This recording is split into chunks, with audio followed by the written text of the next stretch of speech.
Buenas tardes, vamos encendiendo su cámara.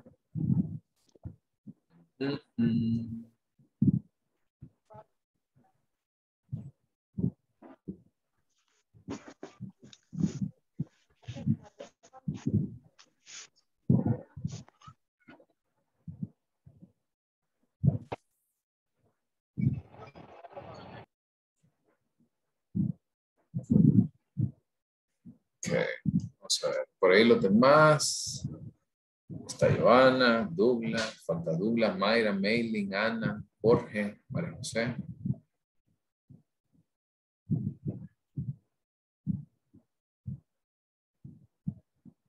Yo imagino que son medio ariscos con ese tema de encender la cámara. Pero hay que hacerlo. Es que hay que ocultar la hermosura, Lick.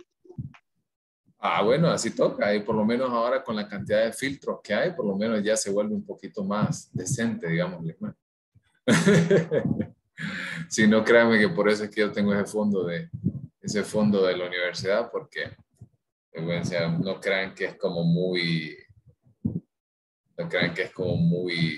bello el fondo que se ve detrás, con una una pintura. Y, bueno, sale mejor poner, creo yo, fondo de la universidad ahí. Ok, listo. Voy a ir enviándoles ahorita la lista de asistencia, ¿ok? Para que la vayan firmando durante, vamos avanzando. Quiero hacerles una pregunta. ¿Alguna duda sobre sobre este tiempo? La semana anterior que nosotros tuvimos ya las sesiones de manera virtual. Quiero preguntarles si hoy tengo a alguien que se esté conectando por primera vez. Si es así, quédese al final para que podamos hablar un poquito, porque creo que por ahí habían varias personas. Ok, entonces se queda al final. Si hay alguien más que todavía se está conectando hoy, todos se quedan al final. Vamos, todos los que se acaban de conectar por primera vez. Ok, vamos a ver.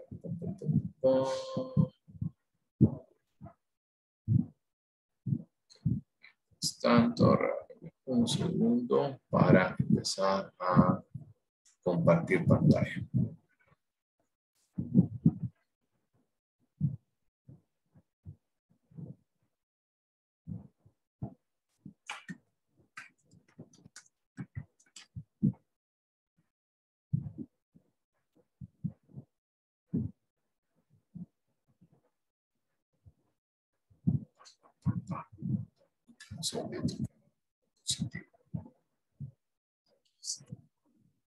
Ok, entonces el día de hoy vamos a iniciar con la tarea que ustedes tienen de línea de tiempo. Ok, en el caso de la línea de tiempo es algo que ustedes deben de ir avanzando por su cuenta. Lo que les sugiero yo es que vayan trabajándola mientras vamos desarrollando, porque esta información que ustedes van a observar el día de hoy viene del capítulo número 1 y capítulo número 2. Entonces, entre hoy y mañana vamos a evacuar estos temas y vamos a trabajar de ahí ya en la siguiente, por ahí del jueves o viernes. Vamos a terminar, vamos a iniciar el tema de bases biológicas de la conducta. ¿Okay? Solo confirman si ya están viendo. Esa es la mejor opción que les puedo decir. Vayan desarrollándola mientras vamos viendo. Recuerden que la línea de tiempo, sean creativos, la línea de tiempo es a mano, al igual que todas las tareas. A mano, se toma foto de la evidencia y luego ustedes la van subiendo. ¿Okay? ¿Ya vemos pantalla completa? ¿Sí, verdad? Muy bien, gracias. Si quieren ahora ya pueden ir apagando su cámara para que no les interfiera por ahí un poquito el internet. Iniciamos entonces con la temática número 2 que vamos a hacer, y quiero dejarles algo bien claro. Este recorrido que nosotros vamos a hacer con respecto a la historia de la psicología tiene mucho que ver con la forma, de manera muy rápida, porque esto es algo que está en constante cambio, no tiene un punto final, sino que van a ver más adelante, en el caso de la teoría cognitiva, que todavía en la actualidad hay muchos cambios en este sentido. ¿Ok? Entonces, iniciemos por acá con respecto a lo que les comentaba al inicio. La psicología viene de la filosofía, nace de la filosofía, o es una intersección, es una ciencia propia que se sostiene por sus medios. ¿Qué opinan ustedes?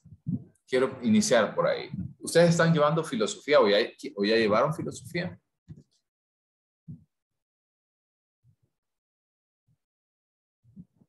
¿Nadie? Ya la llevé. Ya la llevé. Y si hay algo con lo que ustedes se pueden quedar de filosofía, ¿con qué sería? ¿Qué aprendieron? En pocas palabras.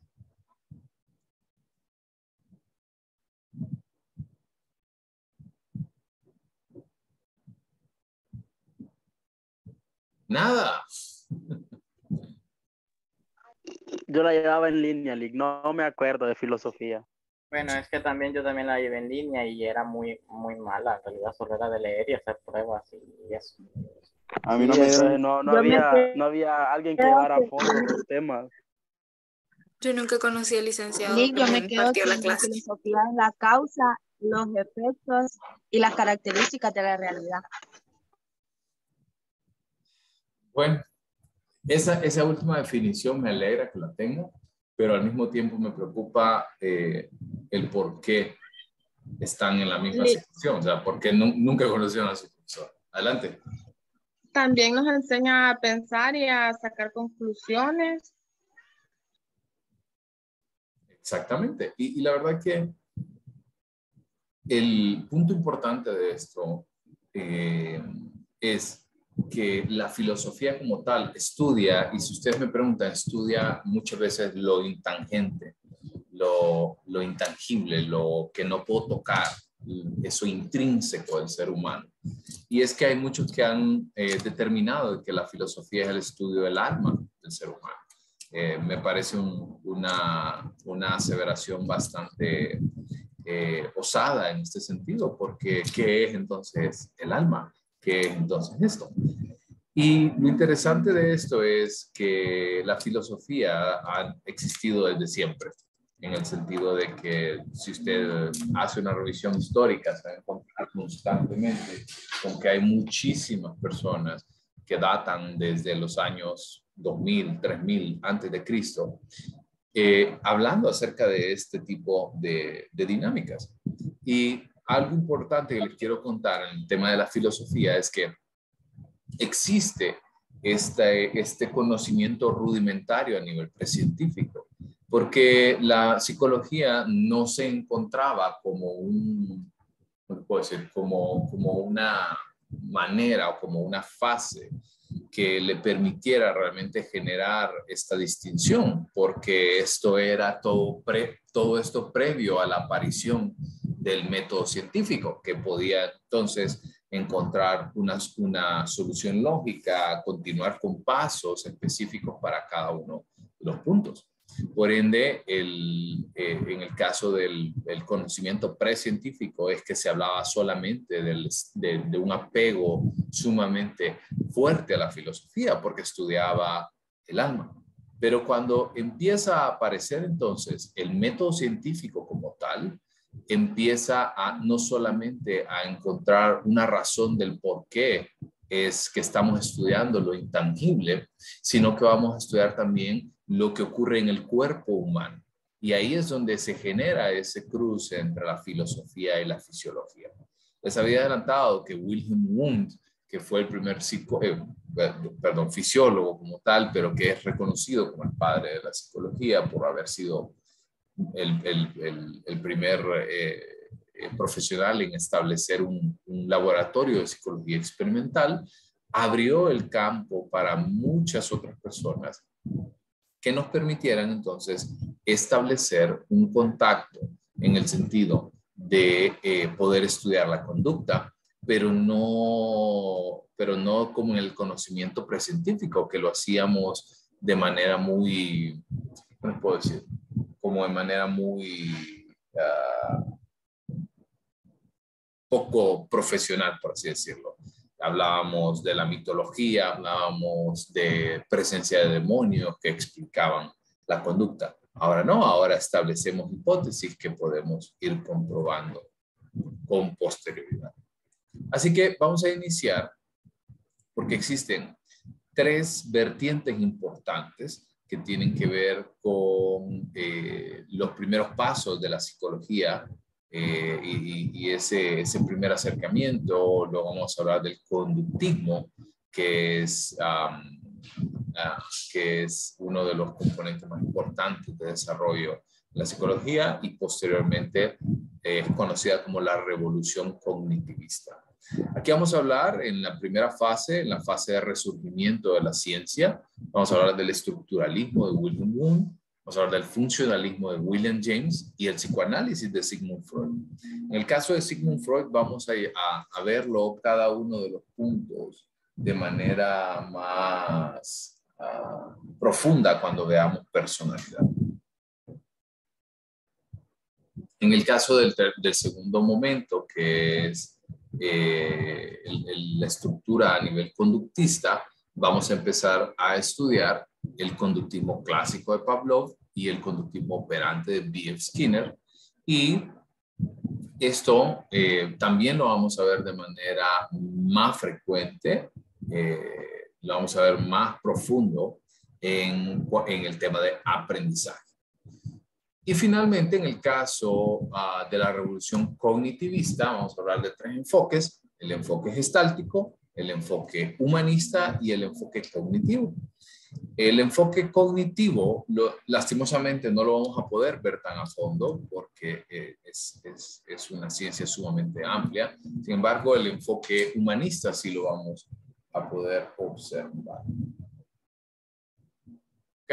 Entonces, iniciamos por acá. Iniciamos entonces con el estructuralismo, que vamos a ir viendo. Bueno, les comentaba anteriormente que en el caso de Wilhelm Wundt fue el primer punto, el que puso la primera piedra, por así decirlo. Y Wilhelm Wundt hablaba entonces de que el todo se podía reducir a sus partes. ¿A qué nos referimos con esto? A que si yo disecciono a un estudio, un proceso, me va a llevar a que solo al sumarlo es que vamos a tener ese total. Y lo interesante de esto es que desde 1879 ocurre un cambio a nivel estructural sumamente importante, porque nos permite establecer que existen puntos de desarrollo en términos de motivos, de intenciones, que la conducta se sale, como les decía, se sale de ese pensamiento precientífico y nos permite realmente explorar la conducta y poder reducirla a un conjunto de patrones que se van moviendo en la medida que va pasando el tiempo. Jocelyn, adelante.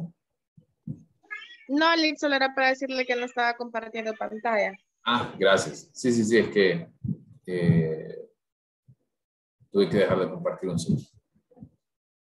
Una vez que nosotros comprendemos que la conducta del ser humano no es dirigida por dioses, no es dirigida por seres mitológicos, no es dirigida por un dios, no es dirigida por el destino, sino que empezamos a establecer, y aquí es donde viene la importancia, que en Leipzig, en Alemania, se genera ese primer laboratorio experimental, y al poder empezar a generar este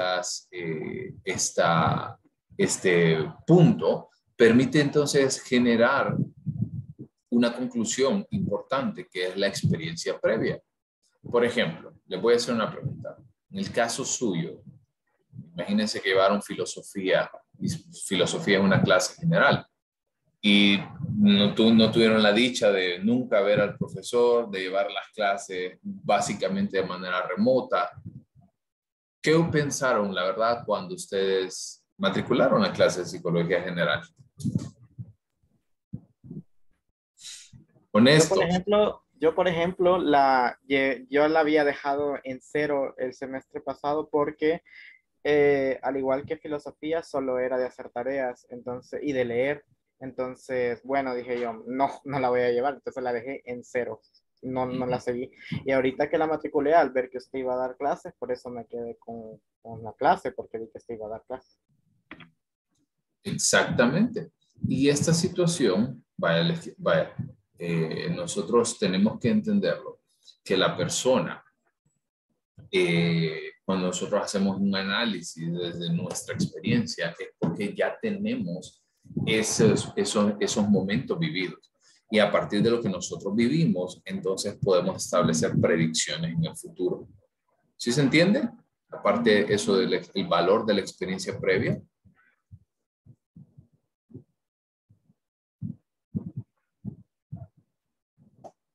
¿Todo bien? Sí. Okay. Posteriormente pasamos con uno de los autores, uno de los discípulos de Wilhelm Wundt, que es Edward Titchener, que empieza a moverse de lo que nosotros vemos y empezamos a establecer un proceso de conciencia. O sea, empezamos a entender que la conciencia es un estado que nos permite a nosotros llegar a entender las particularidades de cada individuo. Y esto nosotros lo podemos hacer a través de sensaciones, sentimientos, imágenes, y volvemos de nuevo entonces al punto de la experiencia previa. Usted organiza su mundo basado en lo que usted cree. Y las sensaciones, por ejemplo, cuando ustedes, miren la pregunta que voy a hacer. Cuando ustedes sienten el olor en la mañana a panqueque, ¿verdad? Que están en su casa, ustedes viven en su casa con sus papás y de repente están sintiendo que su mamá está cocinando unos panqueques. ¿Qué es lo primero que se les viene a la mente? Qué rico, digo yo. ¿Qué más?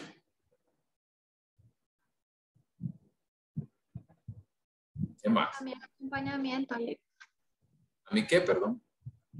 Acompañamiento. O sea, no sé, la tacita de café o así.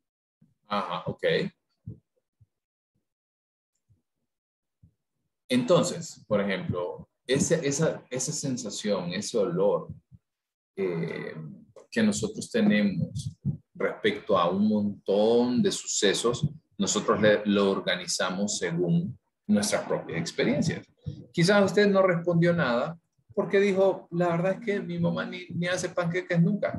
Pero si usted me pregunta a mí qué significa para mí esa comida, yo recuerdo mucho los sábados por la mañana en mi casa, antes de casarme, ese era día de panqueques.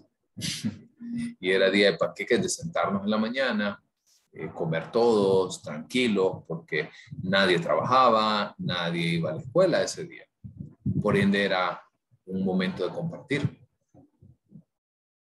¿Ven?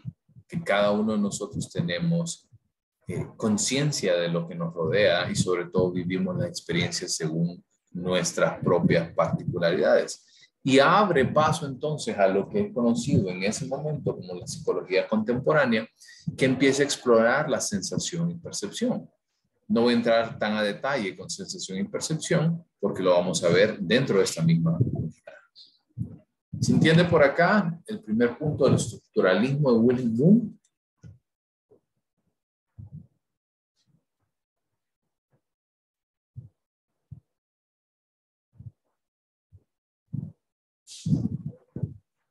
Pasemos entonces al siguiente punto, que es el funcionalismo de William James.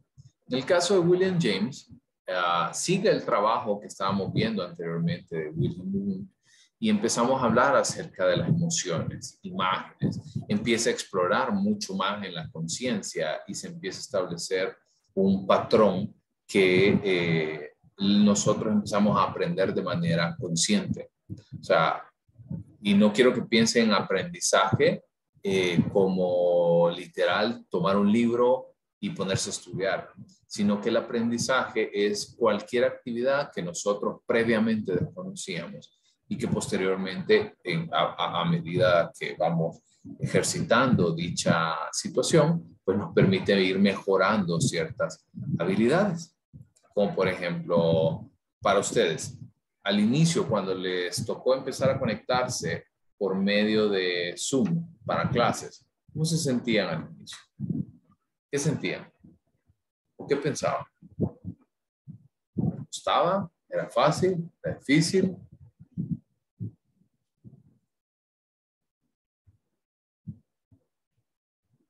A mí me gustó porque fue como una nueva experiencia, porque como habíamos estado yendo presencial y pues ese cambio de que las clases fueron virtual y fue un poco complicado también, ya sabemos, por las fallas del internet. Pero eso quiere decir de que tenían esa oportunidad. Pero en la medida de el grado de dificultad, por ejemplo, era fácil, era difícil al inicio, pero en la medida que fueron ustedes trabajando, haciéndolo una y otra vez, ustedes empezaron a dar cuenta de que era muy fácil, ¿cierto? Y eso es aprendizaje. Eso es aprendizaje. Cuando usted empieza a desarrollar una tarea de manera constante, de manera consistente, y empieza a obtener mucha mayor facilidad para poder hacerlo, eso es un aprendizaje. No quiero que piensen aprendizaje y automáticamente ustedes vienen y piensan en cuadernos, lápices y un libro y aburrimiento, porque eso es algo muy frecuente, eso pasa muy frecuente. Y lo interesante de esto es que el aprendizaje realmente ocurre de muchas maneras. No es que ocurre solo en el aula de clases, no, sumamente equivocado y sumamente distanciado de la realidad. En el caso del aprendizaje, lo vamos a ver más adelante también, es cualquier acción que nosotros podemos emplear y que nos facilite sobre todo en nuestras vidas. Ustedes aprendieron que si metían el dedo en un tomacorriente, se iban a electrocutar. Aprendieron que si tomaban mucho de una bebida en específico, tenía sus propios efectos. Así que el aprendizaje también, en el caso de William James, empieza a hablar muchísimo acerca de esto. Y empezamos a obtener un mayor empleo de capacidades para funcionar en el entorno. Y algunas habilidades, tales como la inteligencia, tales como la personalidad, empiezan entonces a ganar realce en este sentido y nos llevan entonces a establecer de que dentro del contexto, dentro del entorno que nos rodea, nos llevan a establecer distintos puntos de comparación. No es lo mismo lo que usted vive a lo que yo vivo. Y finalmente, tanto Wilhelm Wundt como Edward Titchener y también William James empiezan a analizar las experiencias. Eso quiere decir, mi vida es muy distinta a la suya. Mi forma de ver las cosas es muy distinta a la que usted tiene. ¿Vamos bien? ¿Dudas acá? Okay. Muy bien. Y para cerrar entonces el primer momento importante del surgimiento de la psicología como ciencia, vamos a hablar de Sigmund Freud. Quizás es uno de los autores más reconocidos cuando hablamos de psicología, y es porque Freud, bueno, quiero iniciar hablando un poco de la biografía de Freud. Freud era un médico como tal, era un neurólogo, trabajó muy de cerca con hipnotistas, trabajó muy de cerca con Jean Charcot, que era uno de los hipnotistas más importantes de ese tiempo, porque la concepción que se tenía de la salud mental era muy distinta a la que nosotros tenemos actualmente. En el caso de la salud, ¿alguno de ustedes logró empezar a ver la serie de Freud que les recomendé?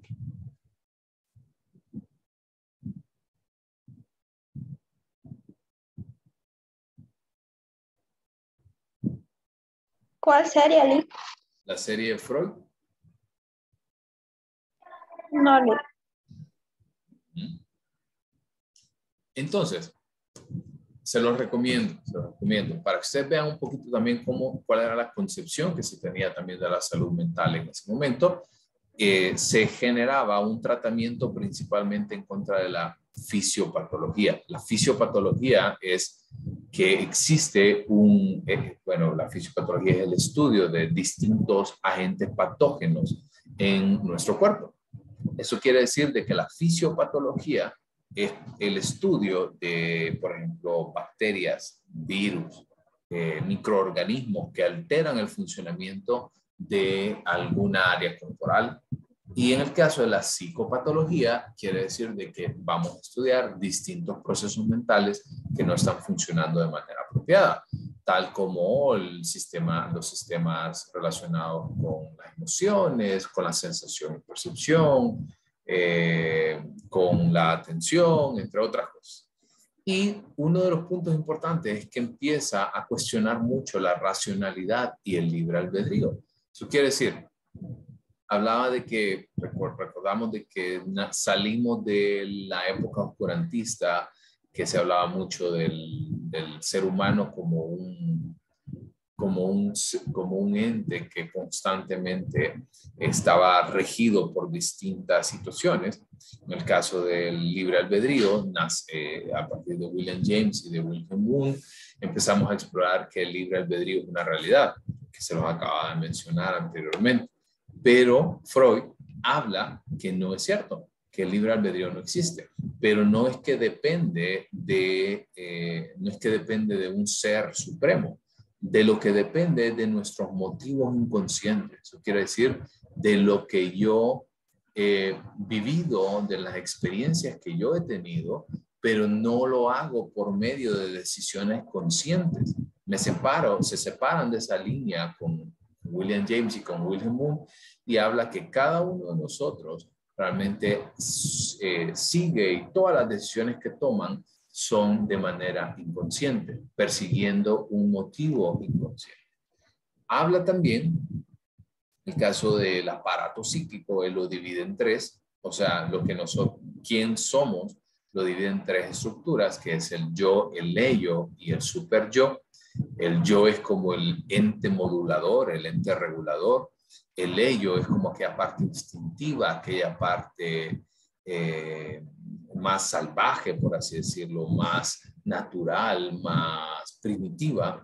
Y el super yo es la parte más reguladora de las estructuras. Es el que pone las reglas, el que pone los límites.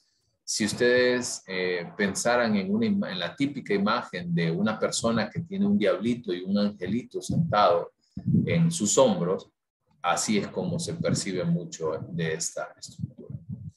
Y empieza a hablar de que dentro, ya aplicando esto al campo real, a la clínica tal, él hace dos aportes sumamente vitales, que son entender la resistencia, o sea, es resistirme a tocar un tema dentro del consultorio, dentro de la clínica, porque esa resistencia representa una puerta de acceso al inconsciente, y los mecanismos de defensa, que son maneras que tiene el individuo para poder tratar de generar algún tipo de estabilidad, algún tipo de tratar de traer la ansiedad al menor grado posible. Y con eso entonces cerramos ese primer capítulo, como les decía, de la psicología como ciencia, que va, les quiero contar esta parte del estructuralismo al funcionalismo, al psicoanálisis. Y si yo lo tuviera que dividir en algunas palabras, hablaría de introspección, que empezamos a ver hacia adentro, empezamos a entender que nosotros somos capaces de generar ciertas conductas, que no somos un peón en un juego, sino que somos capaces de establecer puntos de contacto. a la autoobservación, a generar nuestras propias conclusiones y cambiamos del laboratorio al diván. Cambiamos de la psicología experimental a la psicología exploratoria, a la psicología que trata de entender los trastornos mentales desde un mal funcionamiento cerebral más que un mal funcionamiento corporal. ¿Ustedes saben qué es un diván? Es el típico mueble que ustedes encuentran en la mayoría de imágenes cuando ustedes piensan en un psicólogo, casi siempre piensan en esa cama. Que es un mueble realmente, pero es como una cama, se lo voy a mostrar.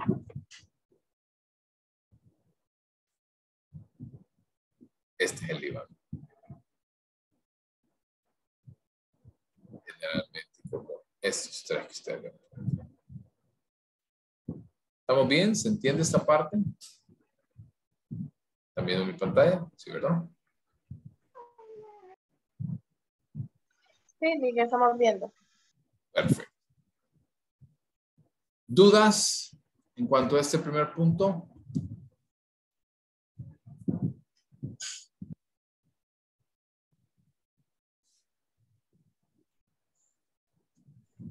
De mi parte, ninguna, Lick.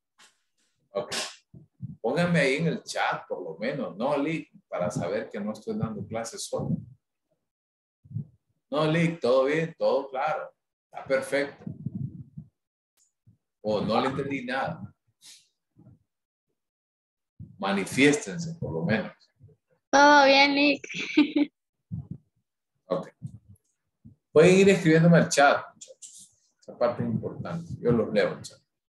Pasemos entonces al segundo punto importante del desarrollo de la historia, que es el conductismo. En el caso del conductismo, vamos a empezar hablando del conductismo clásico, que está a cargo de dos autores importantes, que es Iván Pavlov, el primero de ellos, y John Watson.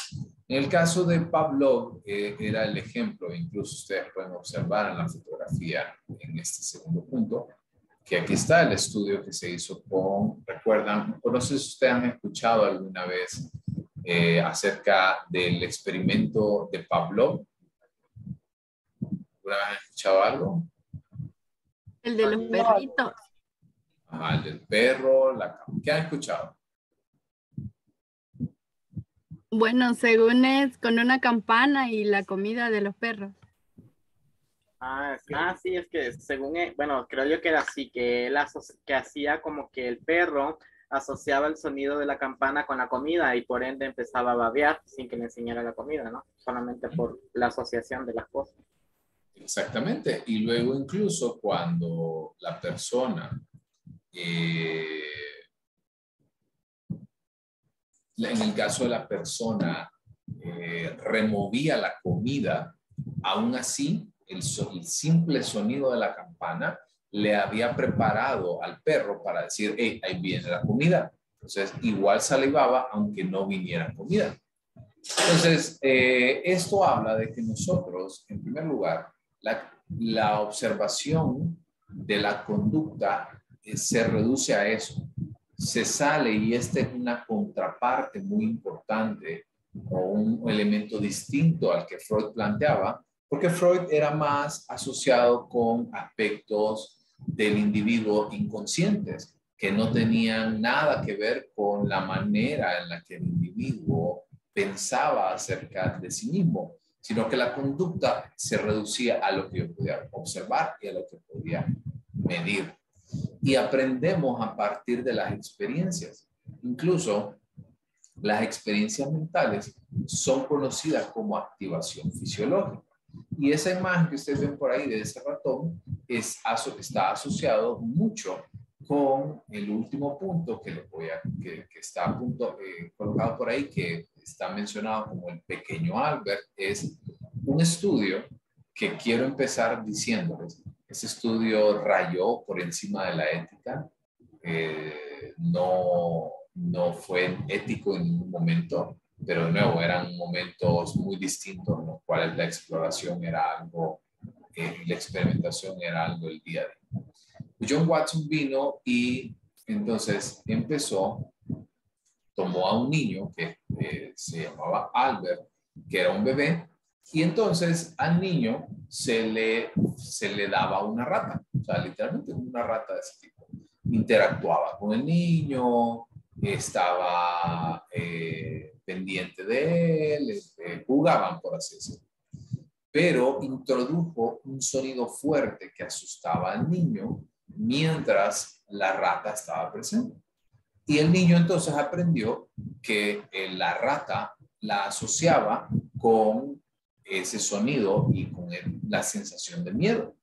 Lo que trataba de poder explicar entonces Watson era que los miedos eran aprendidos en la mayoría de los casos.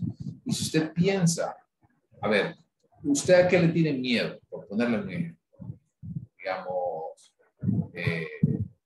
alturas o a un animal, a cucarachas, que es de lo más frecuente.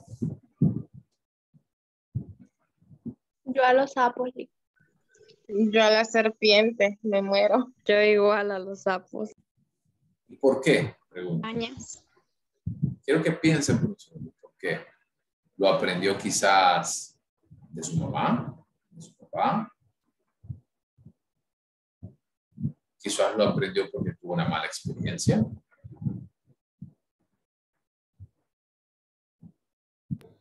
Sí, a veces, bueno, en mi opinión, yo le tengo miedo a las arañas y las cucarachas me dan como asco, pero a los ratones sí les tengo miedo en la manera de cómo se mueven y salen así corriendo.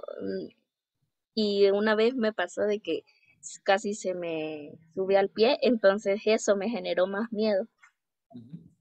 Exacto, pero en este caso nosotros aprendemos que los miedos están muy asociados con nuestra propia experiencia, volviendo a ese punto. ¿Okay? Y la percepción que tiene tanto Pavlov como Watson es que la persona es una tabula rasa, eso quiere decir es una tabla limpia, lisa. ¿Vamos bien hasta acá? Sí, todo bien. Sí, todo bien. Entonces, 2:44. Me quedo por acá para poder dedicarle un tiempo a las personas que se están conectando el día de dudas, preguntas, consultas. Vamos encendiendo su cámara.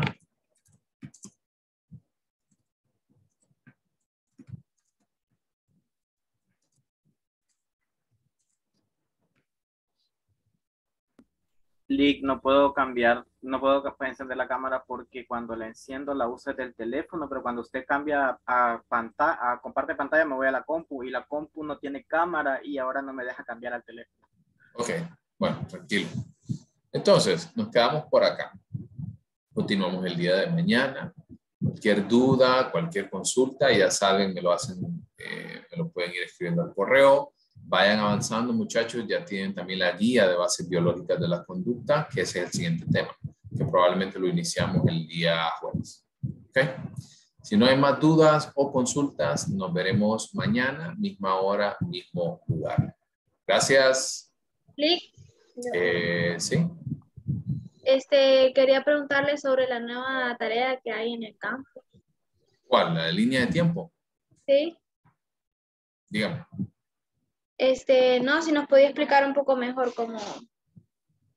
Sí, la línea de tiempo es literalmente eso, ¿verdad? Ustedes van a hacer una línea de tiempo, una línea, aquí es donde yo les digo que sean creativos, pueden hacerla como quieran, no hay restricciones en términos de dibujos, entre otras cosas. Y en la línea de tiempo ustedes van a ir tocando, todos los teóricos que estamos viendo, ustedes los van a ir tocando, ustedes van a poner puntos importantes en cada uno de ellos.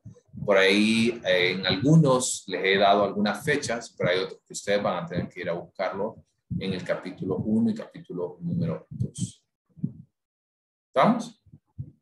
Recuerden, es a mano, no es a computadora. Todas las tareas son.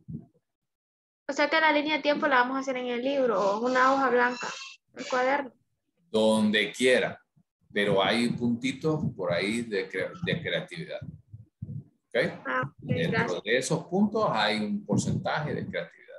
No es que vino, hizo una hoja en blanco, 2, 3 líneas y listo. No. ¿verdad?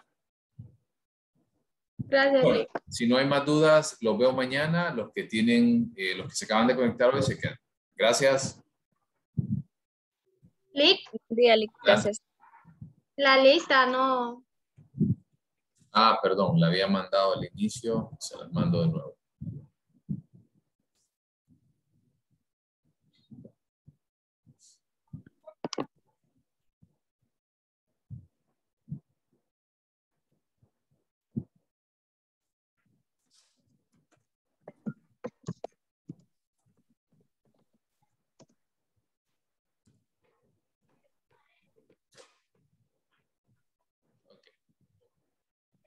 Todos se están conectando hoy por primera vez. Yo sí, Lick. Yo no, Lick. Yo también. Ok. Bueno, entonces vean. La clase inició realmente la semana pasada, pero no iniciamos el día lunes, porque a mí me asignaron recién esta clase el día domingo de la semana anterior, que fue más o menos como el 20 y tanto, 20, ya digo exactamente. 22. 22. O sea, a mí me asignaron la clase ese día. Entonces, el día lunes no tuvimos clases y luego tuvimos clases de martes a viernes. Como el tiempo de adiciones y cancelaciones se extendió, entonces por eso es que ustedes probablemente estén conectando hasta el día de hoy. Vayan a revisar el campus, ahí está todo lo relacionado, ¿sí? Con la clase. Hay un foro que se debe entregar el día de hoy. Asumo que si no se conectaron la semana anterior es porque estuvieron revisando el campus o por lo menos estuvieron viendo y todo lo relacionado ya con la unidad 1 está ahí. También están subidas las 4 clases de la semana anterior en enlaces que ustedes pueden observar en mi página de YouTube. ¿Estamos? Pónganse pilas, que ya empezaron 4 días atrás. ¿Ok? ¿Dudas? Las reuniones, Lick, las tenemos de lunes a jueves. Lunes a viernes. Ah, ok. Sí. Por ahí de vez en cuando no vamos a tener clases los 5 días, pero por ahí yo se lo voy a ir haciendo saber. Listo. Bueno, pórtense bien entonces y que pasen muy bien. Tenía una duda. Mailing, adelante. Sobre la línea de tiempo, entonces, la información, o sea, sacamos parte. Usted dijo que ya había subido una información y entonces fechas no la dio. A partir de eso, nosotros seguimos en todo eso. Es que lo que ustedes están viendo ahorita, esos son los insumos para trabajar la línea de tiempo. Y también el capítulo 1 y capítulo 2 del libro, del texto base. Ahí van a encontrar toda la información relacionada con la línea de tiempo. Gracias, Lick. A la hora. Lick, otra duda. Sí. Sobre los exámenes, o sea, vamos a tener la clase completa virtual. Completa virtual. Sí, solo los exámenes vamos a venir a hacerlos de manera presencial. Ah, ok. Bueno, gracias, Lick. A la orden. Linda tarde. Gracias, Lick. Buenas tardes. A la orden. Que estén bien. Feliz tarde, Lick. Gracias.